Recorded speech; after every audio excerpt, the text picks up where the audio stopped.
오늘 이제 6조 단경 이제 두 번째 시간이고요. 이제 지난전에 말씀드린 것처럼 6조 단경이라는 경전은 선의 초기의 활활 발발했던 선, 그 선의 정신을 고스란히 담고 있는 이제 경전이고, 선이 무엇인지 석가모니 부처님의 어떤 진정한 참뜻으로 돌아갔던 운동이 선불교 운동이었거든요. 그래서 부처님이 하셨던 것과 똑같이 부처님께서 무수히 많은 사람들을 만나서 그들을 구제하고 깨달음으로 이끌었던 것처럼, 선의 스승들은 무수히 많은 제자들을 제접하면서 깨어나게 했고, 다만 이제 이런 점은 있어요. 부처님의 특징은, 부처님은 그 넓은 지역을 직접 두 발로 걸으시면서 무수히 많은 사람을 직접 만나면서 사람들을 괴로움으로부터 벗어나도록 했단 말이죠. 근데 이제 아마 선의 스승들은 어떤 특정한 지역, 육조 스님은 이제 조계라는 지역, 조계산에서 도량을 열고 무수히 많은 사람들이 찾아오도록 한 거죠. 그것이 가능했던 것은 이제는 이 출가라는 제도 뭐 이런 것들에 기인할 수도 있을 것 같아요. 그래서 여기 익숙하다 보니까 많은 사람들이 이제 이 공부하려고 이제 무수히 모여들었고, 그러니까 그들을 이제 조금 작은 인원들을 아주 집중적으로 바른 깨어남으로 이끌게 했던 또 그런 시대였던 거예요. 근데 이 초기 석가모니 부처님의 가르침, 또 석가모니 부처님의 진정한 뜻, 이 일체 중생을 괴로움으로부터 괴로움 소멸에 이끄는 길로 나아가신 부처님의 가르침과, 또 선불교 조사 스님들께서 이 선을 통해 석가모니 부처님의 가르침 본뜻으로 돌아가자라고 하는 이 선불교의 직접적인 실천을 통해서 많은 사람들을 깨어나게 했던, 집중적으로 가르쳐서 깨어나게 했던 이 두 가지가 접목이 될 수 있다면, 지금의 시대는 이 제3의 놀라운 시대가 될 수 있지 않겠나. 또 어찌 보면 지금의 시대를 위해서 석가모니 부처님의 시대와 초기 선의 시대가 준비를 해준 것이 아닌가. 왜냐하면 지금 내가 깨닫는 게 중요한 거잖아요.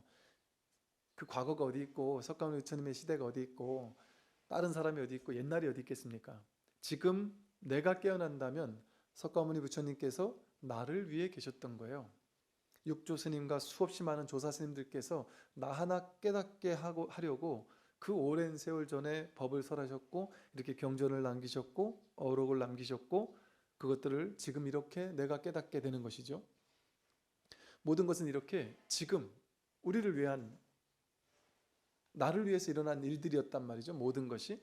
이 놀라운 공부를 우리는 그냥 지금 떠먹으면 된다는 것이죠. 선에서는 이런 표현을 쓰기도 합니다. 사람들을, 목마른 사람에게 물을 마시게 하는데 물 마셔라 하는 게 아니라, 물가로 끌고 가서, 목마르다고 하니 데리고 가서, 잘 타일러서 데리고 가서 컵으로 떠가지고 입에다가 넣어주는 것까지 한다. 그럼 본인은 뭐밖에 할 게 없느냐? 그냥 꿀꺽 이것만 하면 된다는 거예요. 이렇게 쉬운 게 선불교라는 것이죠. 근데 이 선불교가 중국에서 확장되었지만 안타까웠던 점 하나는 뭐냐 하면, 애석하게도 부처님 당시도 그랬고 선불교에도 마찬가지예요. 스승의 목소리가 가 닿는 곳에 와 앉아야만 법문을 들을 수가 있었습니다. 그러니까 그 넓은 땅에서 제가불자분들은 공부하기가 쉽지 않은 분위기였겠죠. 출가를 해서 직접 그 스승을 찾아가야만, 그 옆에서 같이 먹고 자고 하면서 살아야만 공부할 수 있던 분위기였던 것이죠. 그런데 이 지금의 시대는 그러지 않아도 되는 시대입니다. 부처님께서 힘들게 그 먼 지역을 곳곳을 돌아다니면서, 이절저절 다니면서, 이곳저곳을 다니면서 법을 설하고, 여러분 생각해 보세요. 부처님께서 마가다국으로, 코살라국으로 무수히 많은 곳으로 이렇게 다니면서 법을 설하셨다면, 이 마가다국에서 이제 법을 설하시다가 이제 떠났어요. 이제 코살라국을 향해 이제 떠나고 있다면, 떠나는 곳곳에 절이 있는 곳마다 들려서 법문을 한동안 설하고, 또 떠나서 또 한동안 설하고, 또 가서 설하고, 그러다 코살라국까지 갔을 거 아니겠어요? 그러다 나중에 돌아오면 또 다른 길로 이렇게 다 법을 설하다 또 돌아오지 않겠어요? 그럼 여러분이 이제 마가다국에 있는 주민이라 생각해 보세요. 불자라 생각해 보세요. 근데 진짜 간절하게 깨닫고 싶어요. 근데 부처님이 오늘 떠난다는데 내가 어제까지 못 깨달았어요. 그러면 얼마나 억울하겠습니까? 부처님이 몇 년 뒤에 올지 어찌 알겠어요. 그때는 책도 없었고 유튜브도 없었고 이어폰에 뭐 꽂고 들을 수도 없었단 말이에요. 그러니까 부처님이 이제 길을 떠난다고 하면 정말 눈물이 나지 않겠어요? 이분이 언제 다시 올래나? 내가 죽기 전에 다시 오긴 하실래나? 이게 제가 20년 전에 이 공부를 처음, 이 선불교에 처음 눈을 뜰 때 정말 이 선을 법문하신다고 하는 곳이면 어디든 막 가서 듣고는 했었거든요. 근데 그때만 해도요, 이게 제대로 된 선이랄까, 이것을 정말 이렇게 법문하는 분들이, 선생님들이 그렇게 많지가 않았던 것 같고, 또 그때는 법문이라는 것 자체도 지금처럼 이렇게 많지 않았어요. 그러니까 어쩌다가 큰 도시 같은 데서 무슨 큰 스님 초청법회 이런 거 하면은 그때 억지로 한번 가서 들을 수 있는 정도였단 말이에요. 근데 그렇게 듣고 듣다가 너무 귀가 번쩍이는 법문을 한번 듣잖아요. 그거를 테이프를 녹음을 겨우겨우 해가지고 하나 얻고 나면 그 세상을 다 가진 것 같았어요.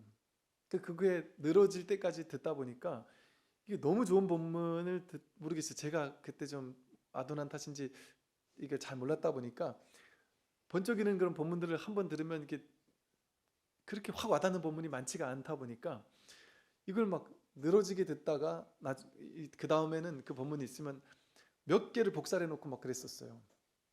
너무 간절했으니까. 그러다가 정말 또 좋은 법문을 한번 만나면 세상을 다 가진 것 같았어요. 근데 어찌 보면 지금은 너무 법문의 과잉, 공부가 오히려 너무 많아지는 시대다 보니까 우리가 이게 간절함이 덜해요. 그냥 스마트폰 한번 이렇게 두들기면 바로 법문이 튀어나오니까 간절한 마음이 좀 없어서 오히려 더 그것이 장애가 되기도 해요. 그러나 자기가 정말 내가 이 공부를 한번 하고 싶다라는 간절함만 가지면 되는 공부고요. 첫째, 또 이 선불교가 지금의 시대에 놀랍게 전해질 것이다라고 제가 생각하는 또 다른 이유는요. 아까 지난 시간에 말씀드린 것처럼 이 선불교는 너무 쉬워요. 누구나 할 수 있고, 그러니까 타고난 사람만 하는 게 전혀 아니고 누구나 할 수 있고, 심지어 여러분 보세요. 서양에서 에카르트 톨레니 뭐 이런 많은 사람은 거의 정신병으로 10년 가까이 고생하다 깨어난 사람들이거든요. 우리 생각에 보통 일반적인 생각에 뭐 깊은 우울증이 있다든지 정신병을 다닌다든지 그러면 저 사람은 좀 정신적으로 문제가 있고 이렇게 생각하잖아요. 그게 아니란 말이죠. 둘이 아니에요. 최악의 괴로운 사람은 최상의 깨달음을 얻을 수 있는 가능성이 더 가까운 사람일 수 있어요. 어찌면. 왜 그럴까요? 사성제에서 첫 번째가 고성제인 이유가 뭘까요? 괴로움이 성스러운 진리인 이유는 괴로움에 대해서 확 직면해 본 사람만이, 괴로움에 치를 떨어본 사람만이, 어떤 괴로움이 됐든 그 괴로움에 정말 몸서리쳐 본 사람만이 괴로움에서 벗어나야 되겠다라는 간절함이 있거든요. 이 괴로움의 원인이 도대체 뭘까? 괴로움에서 벗어나고 싶다라는 그런 마음을 낼 수 있거든요. 사성제에 깨어날 수 있는 요건을 갖추게 되는 거예요. 즉 타고난 공부인만, 그래서 열심히 수행하는 사람만 깨닫는 줄 알았는데 그게 다가 아니라는 거예요. 그거보다 더 부처님은 수행 열심히 하는 사람이 깨닫는다 이렇게 얘기하지 않았어요. 그거는 네 번째 얘기했죠. 고진멸도 중에 네 번째를 얘기했잖아요. 수행이 중요하지 않은 건 아니나 막 갈고 닦는 것이 그것이 진짜 수행이 아니다. 첫 번째가 뭐라고 했냐면 고성제를 첫 번째로 말했단 말이에요. 괴로움에 몸서리 쳐서 내가 나아가서 늙고 병들고 죽는 괴로움, 이 괴로움 나 그냥 내버려 두지 않겠다. 언제 죽을지 모르고 언제 병들지 모르는데 내가 이걸 무시하고 지금 당장 행복하고 지금 당장 달콤하고 지금 당장 돈 버는 게 재밌고 세상 사는 게 재밌어서 거기에 달콤함에 빠져서 이 공부를 하지 않는다? 그럴 수가 없단 말이죠. 그래서 이 공부는 옛날에는 우리가 생각하기에 유의 조작이 이 공부의 진짜일 것 같으면 수행력이 뛰어난 사람, 근데 수행력이 뛰어나려면 보통 어때야 돼요? 정신도 말짱하고 끈기도 있고 허리도 좀 튼튼해서 허리가 이게 꾸부정하지도 않고 오래 앉아있을 수 있는 능력도 있어야 되고, 다리가 좀 튼튼해서 뭐 2000배 3000배 매일 할 수 있는 힘도 있어야 되고, 예를 들면 목청도 좋아서 고성연부를 하루에 몇 시간도 하고, 이런 타고남이 있어야 됐단 말이죠, 유의 조작의 수행에서는. 근데 진짜 반야바람일은, 진짜 중도의 길은, 진짜 선의 길은 그런 것과는 상관이 없습니다. 타고난 공부인, 좀 뛰어난 사람만이 깨닫는 게 아니라 괴로운 사람이 깨닫는단 말이에요. 괴로움에 눈뜬 사람이 깨닫는단 말이에요. 부처님께서 깨달음을 얻으셨을 때 그 괴로움 중에 하나는 어머님의 죽음이었던 거예요. 어릴 때부터 어머님이 없이 살았다고 생각해 보세요. 더구나 어머님이 나중에 보니까 나 때문에 돌아가신 것 같단 말이에요. 내가 태어나고 나서 일주일 만에 돌아가셨으니까 나를 낳게 해주고 어머님이 돌아가셨구나. 그 괴로움이, 아, 이렇게 누구나 주는 것이구나. 우리 아버지는, 정반항은 나한테, 야, 왕이면 뭐든지 다 할 수 있어. 너는 왕이 될 거니까 왕의 길을 행복하게 가. 내가 너를 위해 뭐든지 할 수 있어. 그걸 안 믿었단 말이에요. 거짓말하지 마세요. 당신은 당신의 아내조차 죽음으로부터 지키지 못해놓고, 왕인데 내 아내조차 지키지 못해놓고 어떻게 나한테 모든 걸 다 해줄 수 있다고 거짓말 하십니까? 여기에 사무쳤단 말이에요. 이 늙고 병들고 죽음의 문제, 그게 우리가 사문유관으로 드러나고 있는 거거든요. 이 그때 늙고 병들고 죽는다라는 이 문제, 이 괴로움의 문제를 내가 기어이 해결하고 말겠다. 이걸 해결하지 않는다면 나는 완전히 행복할 수가 없다. 여기에 사무친 거예요. 그 고성제에 사무쳤단 말이에요. 그러니까 이 사람이 깨닫는 거예요.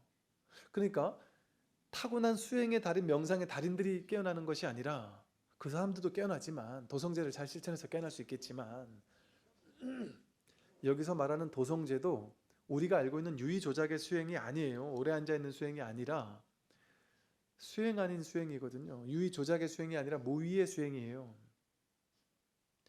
그리고 첫 번째가 고성제라 했단 말이에요. 즉 누가 깨어나느냐? 괴로운 사람이 깨어날 수 있는 첫 번째 요건인 겁니다. 그러면 스님들이 깨어날 수 있는 조건, 이유는 뭐겠어요? 스님들이 왜 출가를 했겠어요? 스님들이 출가한 이유는 괴로움에서 벗어나겠다고 하는 게 내 인생에 제일 중요하다는 생각을 하니까 출가한 거 아니에요. 난 여기에 내 인생 올인하겠다. 그 출가의 정신이면 된다는 거죠. 꼭 출가를 하든 안 하든 상관없습니다. 많은 사람들이 어떤 것이 있으면 되느냐? 내가 지금 괴롭다. 어떤 쪽으로 괴로워도 상관없어요. 어떤 분은 너무 큰 돈을 한 방에 날려버렸다.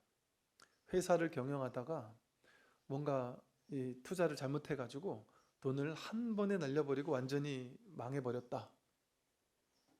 이런 괴로움일 수도 있고요. 또는 요즘에 많은 뭐 우울증이나 강박장애, 공황장애, 뭐 이런 괴로움 때문에 못 살겠다는 걸 수도 있고요. 어떤 분은 뭐 수면장애, 잠을 못 자서 죽겠다.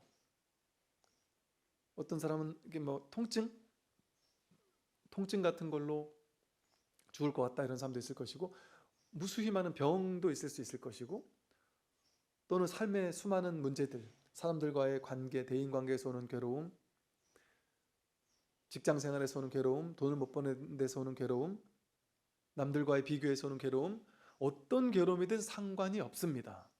어떤 괴로움이든 그 종류는 상관이 없어요. 괴로움이 정말 몸서리치기 싫은 사람만이 이 공부를 할 수 있단 말이에요. 그러면 그게 스님들에게만 가능한 겁니까? 우리가 더 최적화된 조건 아니에요? 왜? 일반인들은 괴로움 속에 있잖아요. 말 그대로 새 속에 있잖아요. 세속은 뭐가 세속이에요? 탐진지 괴로움 속에 그 속에 사는 사람들이잖아요. 그러니까 이 공부는 진흙 속에서 피어나는 연꽃, 이게 불교의 상징이잖아요. 그 연꽃만 있는 세계에 가는 게 목표가 아닌 거예요. 진흙 속에서 연꽃을 피워내는 게 공부거든요. 그러니까 진흙 속에 있는 사람이 공부할 수 있는 사람인 거예요. 그러니까 저 혼자 고고하게 저 히말라야 같은 데 가서 어디 선방에 가서 조용하고 아무도 시비 걸지 않고 가만히 앉아 참선만 하면 되게 그냥 밥도 갖다 주고 모든 걸 다 해주고 나는 딱 앉아만 있으면 되게 해주는 그 조건도 나쁜 조건은 아니겠으나 그 조건보다 더 좋은 조건이 괴로움 속에 매 순간 사무쳐서 하루에도 수십 수백 번씩 우리가 한 생각 일으키면 괴롭잖아요. 남들에게 한마디 들으면 괴롭고 그렇지 않습니까? TV 보다가도 문득 괴로워지고 어떤 분들은 그래요. 아침에 눈 뜨면 갑자기 괴롭대요. 왠지 모르겠대요. 한 생각 일어나면 괴롭대요. 이러다 내가 망하지 않겠나, 아프지 않겠나, 병들지 않겠나, 막 온갖 괴로움들. 그래서 즉 이 세속, 이곳이야말로 연꽃을 피워내기 가장 좋은 조건입니다. 연꽃은 그런 데서 피어나는 것이거든요. 그래서 괴로운 누구나 깨달음을 얻을 수 있는 조건인 사람이에요. 그럼 이 세상에 괴롭지 않은 사람이 어디 있습니까? 괴롭지 않은 사람이 어디 있겠어요? 현실이 괴로운 사람이라면 누구나 이 공부를 해야 된단 말이에요. 이거는 불교, 여러 종교 가운데 하나의 종교 이런 게 아니에요. 선이라는 것은 불교의 뭐 다양한 수행 중에 하나 그런 게 아닙니다. 이게 이제 지금 이제 조금 사람들이 불교가 뭔지를 이제 좀 깨닫기 시작하는데, 이 불교는 뭐 어디서는 보면 불교 인문학 이런 식의 표현을 쓰기도 해요, 요즘에는. 그러니까 그렇게 말해도 괜찮아요. 이것은 하나의 종교가 아니에요. 어떤 뭐 부처님을 믿어야지만 되거나 뭐 그게 아니에요. 믿어야 된다면 부처님을 믿어야 되는 게 아니라 진짜 부처. 뭐가 진짜 부처예요? 불법성 삼보, 자기 안에 있는 자성 삼보. 자기 안에 있는 진짜 내가 누구냐. 이걸 불성이라고 하면 어떻고 신성이라고 하면 어떻겠어요? 진짜 자기가 누군지 정말 자기를 확인하는 거거든요. 그걸 이름 붙여서 붓다라고, 불성이라고, 부처라고 이름 붙인 것뿐이지 거기 불교는 없어요. 불교는 불교란 이름이 불교인 것뿐이지 불교에 집착하라고 하는 게 아닌 거예요. 그러니까 불교가 원하는 이상향은 세상 모든 사람들이 전부 다 불자가 되는 그런 게 아니에요.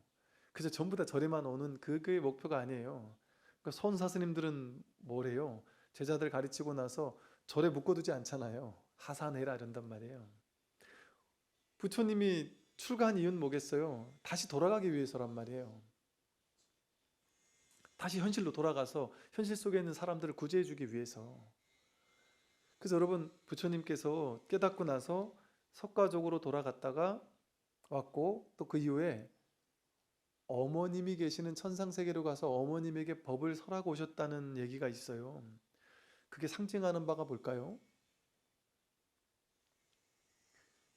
이 괴로움, 내가 이 괴로움에서 벗어나야 되겠다라는 어떤 이런 마음을 가지게 됐던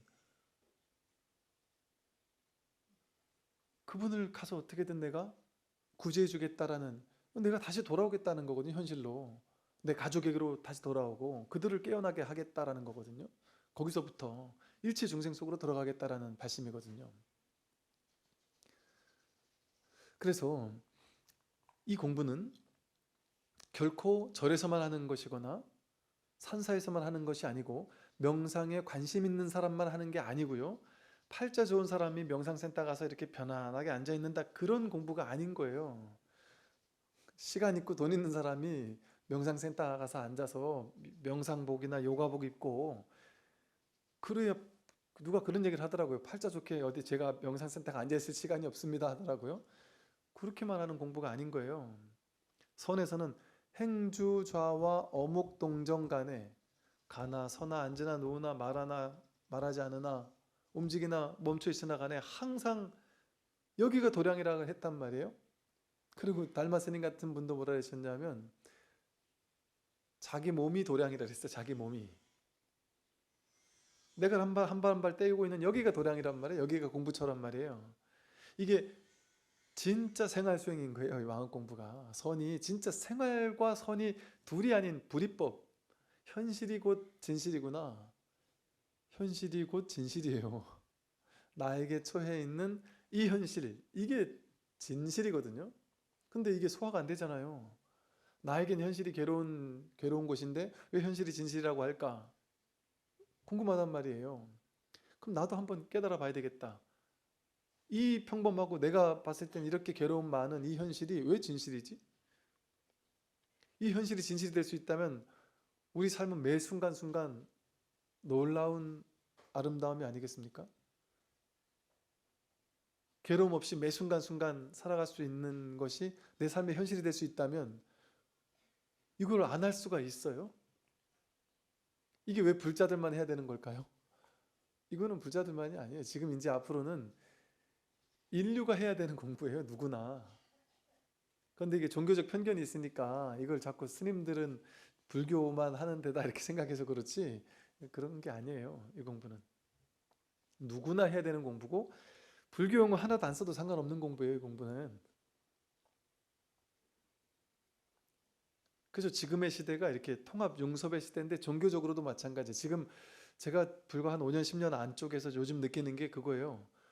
야, 이 세계적으로 연기법적인 그 둘이 아니다라는 너와 내가 둘이 아니다라는 이 학문과 저 학문이 이 종교와 저 종교가 이 모든 것이 둘이 아니다라는 그래서 서로 연결되어 있다라는 이 연기법적인 통합 융섭적인 이런 사고방식이 세계적으로 지금 확 펼쳐져 있는데 종교도 마찬가지란 말이에요.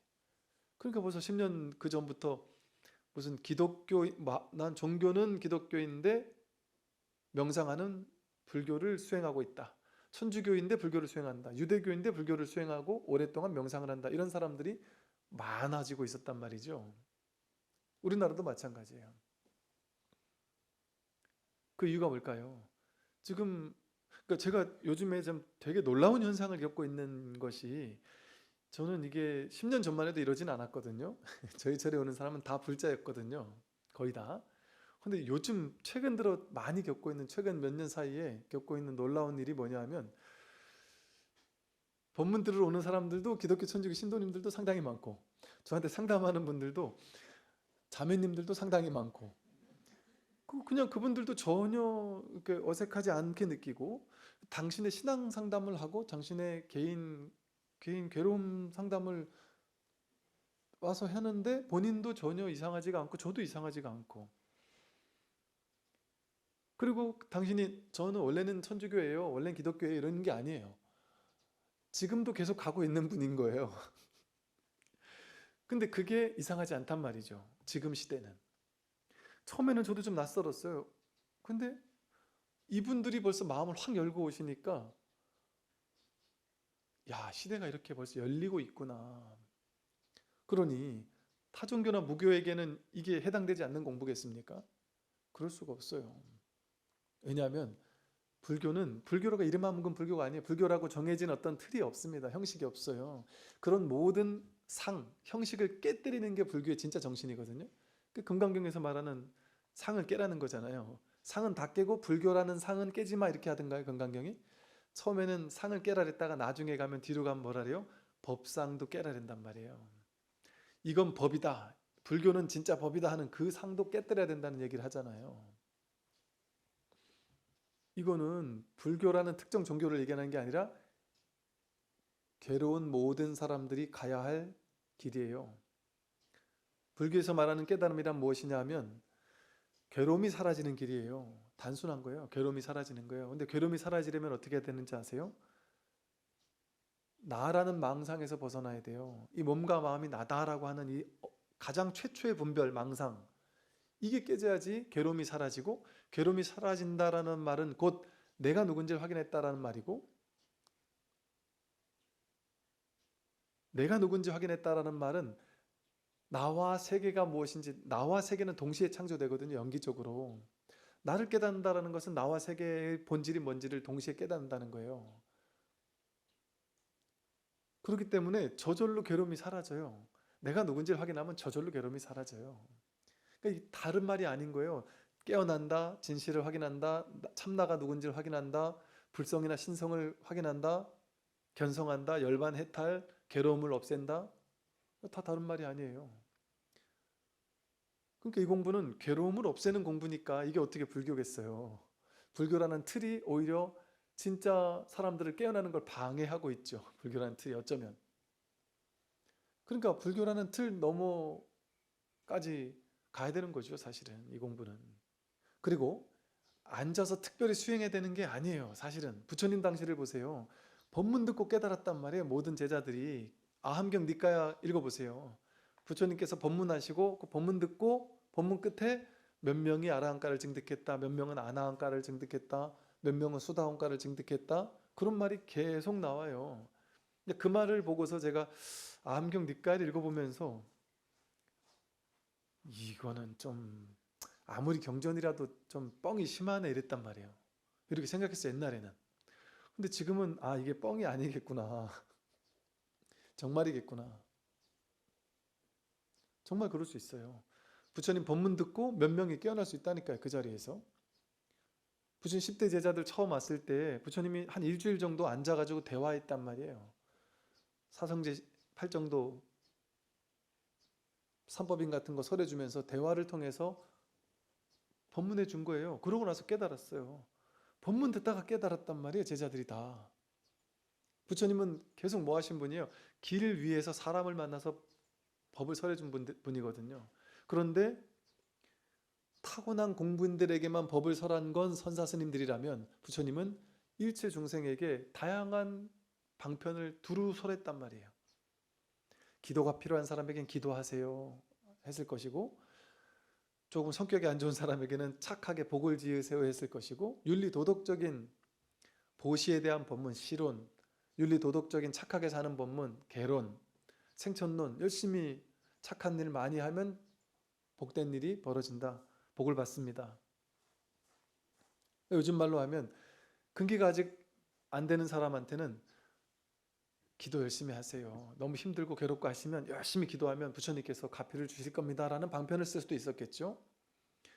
또는 지금 당장 유의 조작하는 수행이 본인에게 도움되는 정도의 공부인이라면 그 사람에게는 연부를 하세요, 덕경을 하세요, 절에 열심히 참석해서 부처님 전에 기도를 열심히 해보세요.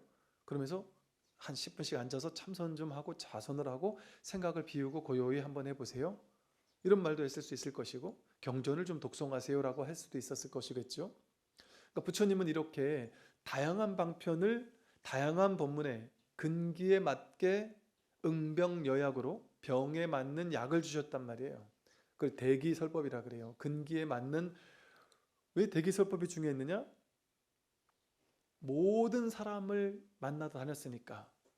그 부처님이 종교적 통합 융섭을 이룩한 분이거든요. 부처님은, 부처님 제자들 중에는 브라만이 엄청 많았어요. 브라만 크샤트리아 바이샤 수드라 할 때 브라만 계층, 브라만 교주, 그 당시 브라만교 사람들이 엄청 많았어요. 그러니까 부처님 경전에 보면 브라만이요 뭐 이런 얘기 많잖아요. 브라만들이 무수히 찾아와서 법을 물었단 말이에요. 지금으로 말하면 기독교 천주교 목사님 신부님들이 와서 법문을 묻기도 했다는 거예요, 쉽게 말하면.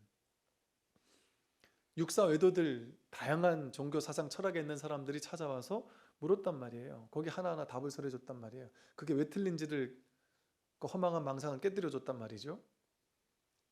그리고 불자들 중에도, 제자들 중에도, 일반 신도님들 중에도 타종교 신자들이 많았었고요. 심지어 타종교에 엄청나게 많이 기부하는 사람에게, 이 사람이 불교로 개종해서는 불교에만 기부를 하니까 부처님이 그 사람을, 그 장군이었어요. 아주 대부호였던 장군이었는데 그 장군을 불러서 불교 승가에만 기부하지 마라. 당신이 전에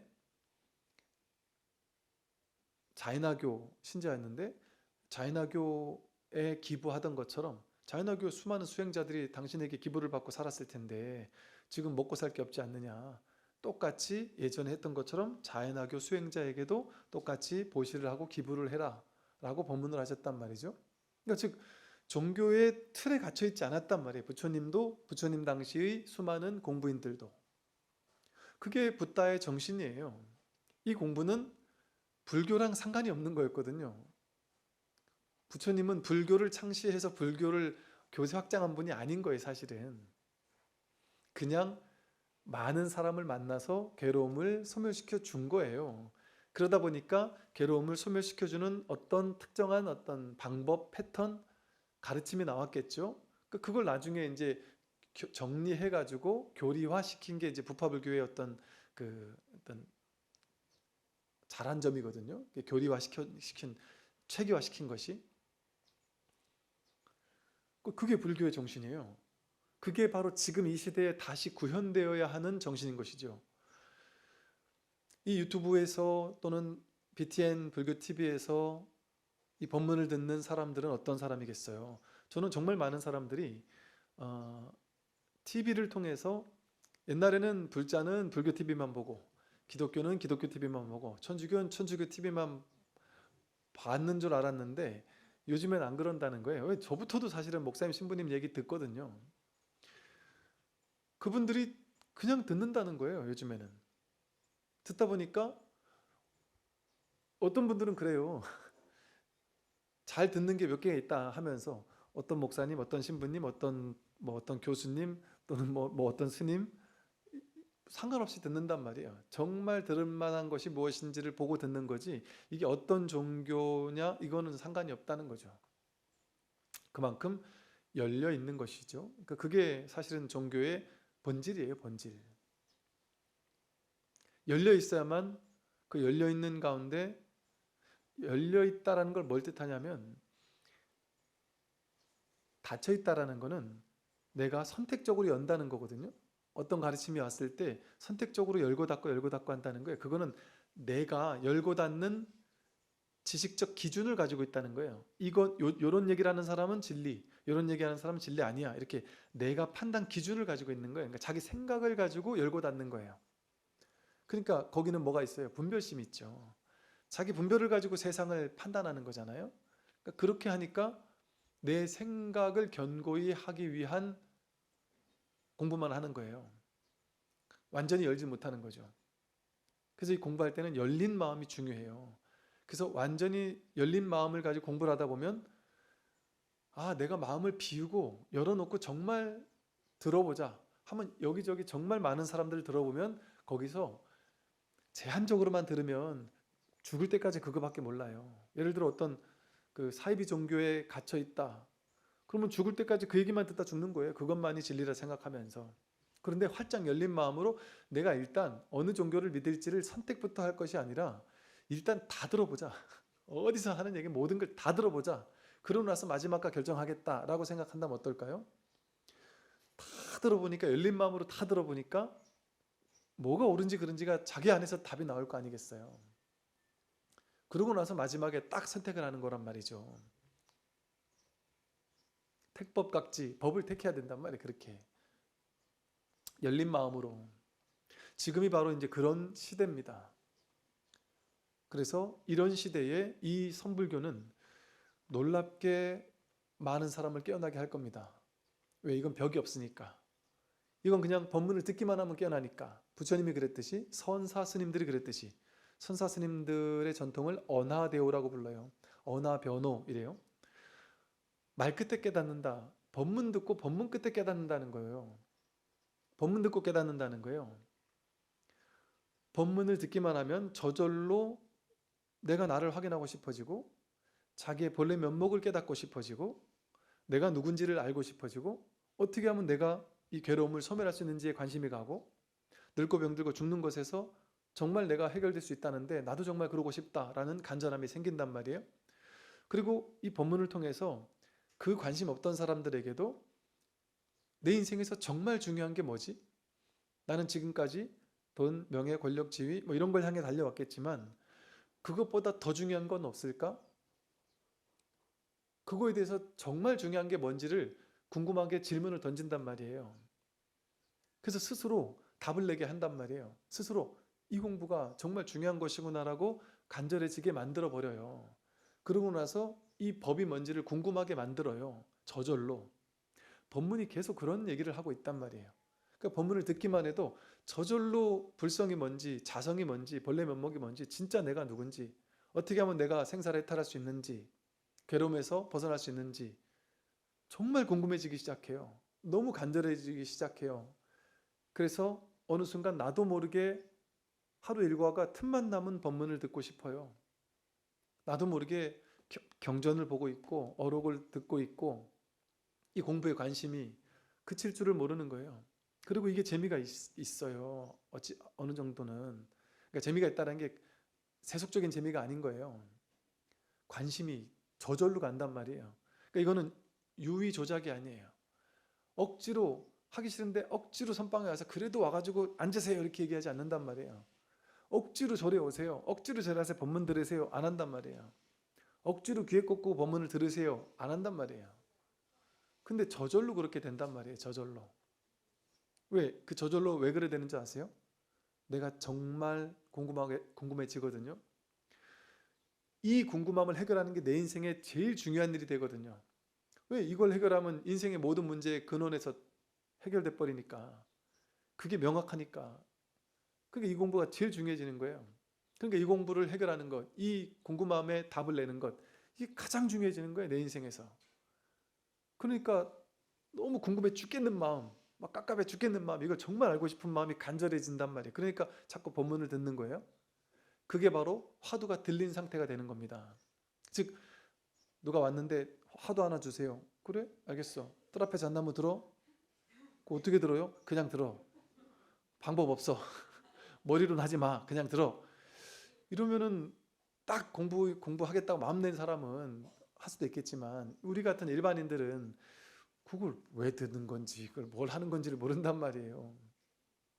그러니까 그게 왜 궁금해야 되는지 왜 이걸 공부해야 되는지를 하나하나 근기에 맞춰서 응병여약으로 다양한 근기에 맞춰서 법문을 해준단 말이죠. 그러니까 법문을 듣다 보면 저절로 화두가 돈발되는 거예요. 화두가 들리는 거예요. 그러니까 화두가 들릴 때 어떤 상태라 그래요? 아침부터 저녁 때까지 늘 이게 궁금한 화두가 들려있다 이런 말 한단 말이에요. 늘 궁금하단 말이에요. 아침부터 저녁 때까지 눈 딱 뜨면 바로 법문부터 듣고 자기 전에 법문 들으면서 잔단 말이에요. 출퇴근 시간이 버려지는 시간이 막 깝깝했는데 출퇴근 시간이 제일 좋아진단 말이에요. 혼자 조용히 법문 들을 수 있는 좋은 시간이라서. 그렇게 선방에 있지 않은데도 불구하고 삶의 공간이 그대로 선방이 됩니다. 많은 거사님들은 이렇게 얘기해요.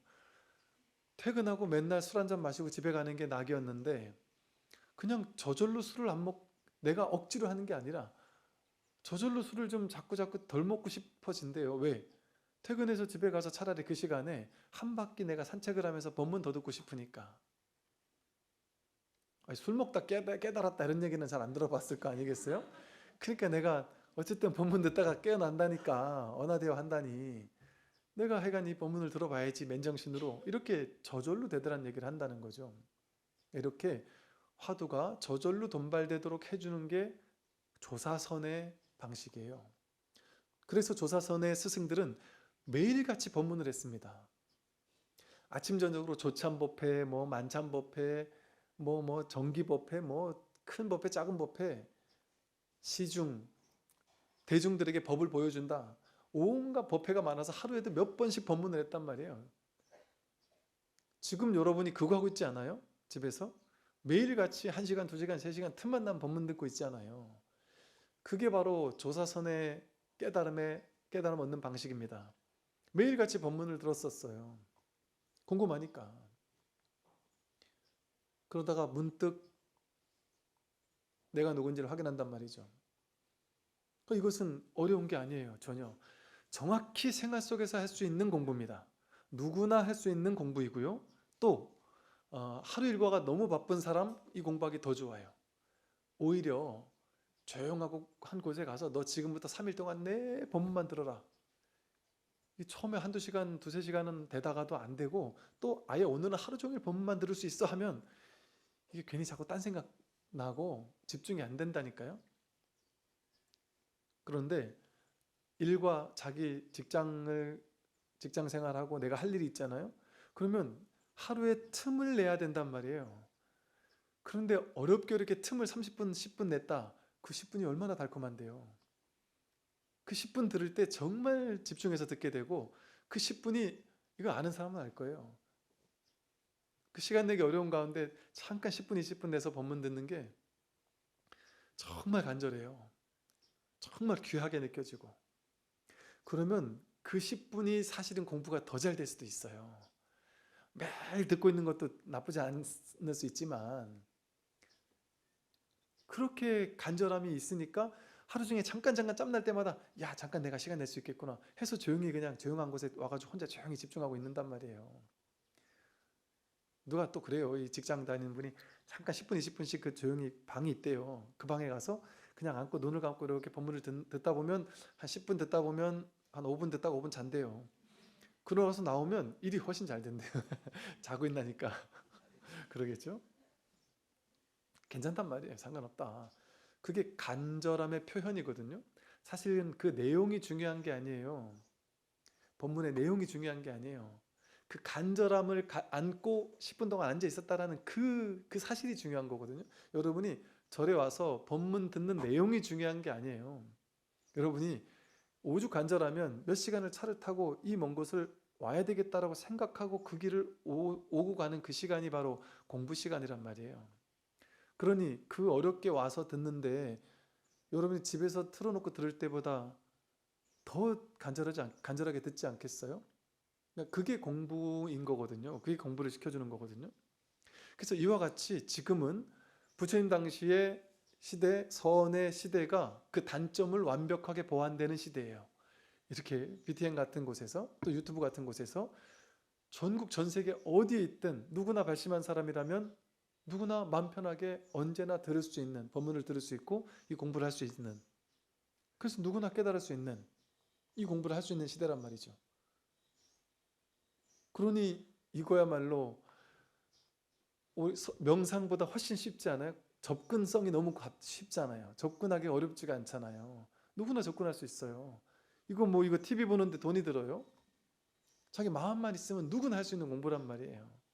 그래서 이 공부가, 이 선의 공부가 지금 시대에 가장 걸맞는 공부고 우리에게 가장 쉽게 할 수 있는 너무 쉬운 공부예요. 그래서 이 쉬운 공부, 이거 이제 다음 시간부터는 본격적으로 이게 6조 단경의 본문에 들어가도록 그렇게 하겠습니다. 네, 오늘 여기까지 성공하십시오.